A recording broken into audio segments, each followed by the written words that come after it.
Ano bang pinagdidiskusyonan niyo? Vanessa, it's nothing. Let's not talk about it, okay?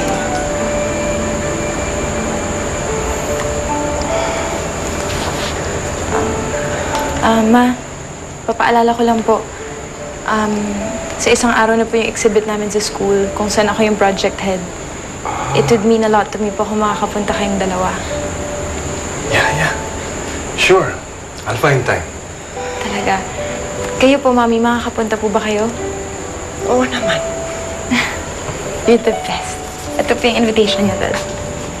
Thank you, Ma. Of course.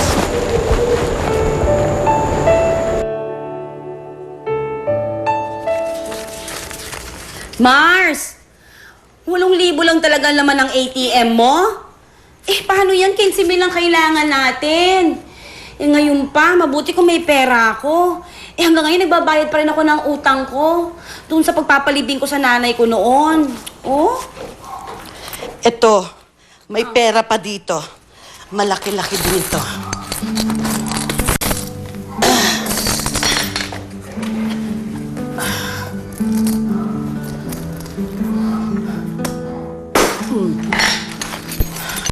Tingnan mo. Oh.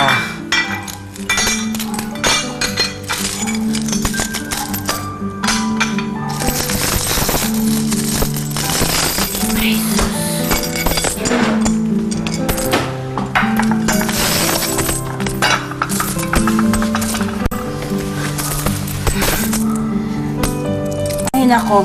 Kailan pa kaya tayo matatapos dito? Baka kailangan panibagong gamot na bilhin natin. Ikaw kasi hindi mo pa tinanggap yung alok ni Ma'am Roxanne eh. Ay, ayun, tuloy mukha kang pulube. Mars, hindi na baling mukha akong pulube. Basta hindi na ako tatanggap ng tulong mula sa mga Saavedra. Eh, para naman sa anak mo yon. Basta, hindi ako tatanggap ng tulong sa kanila. Ano ba, Mars? Bakit ba ang kulit-kulit mo? Sumisigaw ka na. Ayun. Ganun-ganun lang, oh. Sinisigawan mo na ako. Paano ba yun? Mula nung bata pa tayo, magkaibigan na tayo, halos magkapatid na. Ay, anong nangyari?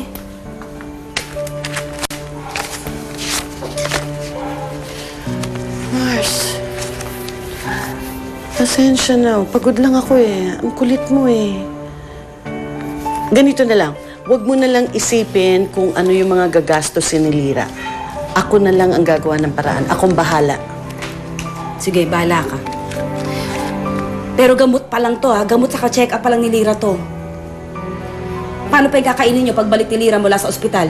Paano kayo mabuhay mag-ina? Ngayon pa, on leave ka, wala ka na sweldohin?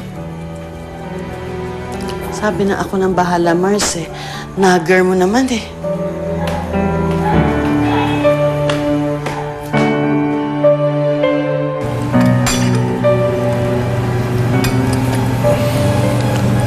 Auntie.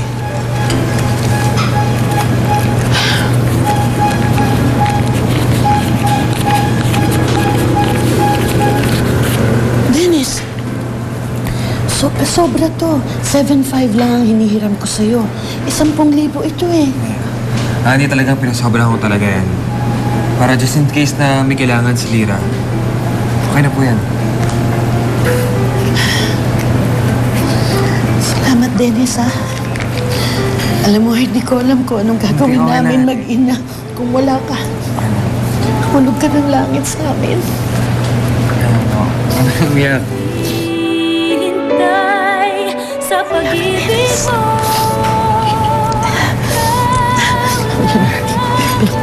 Pahiram nito, ha?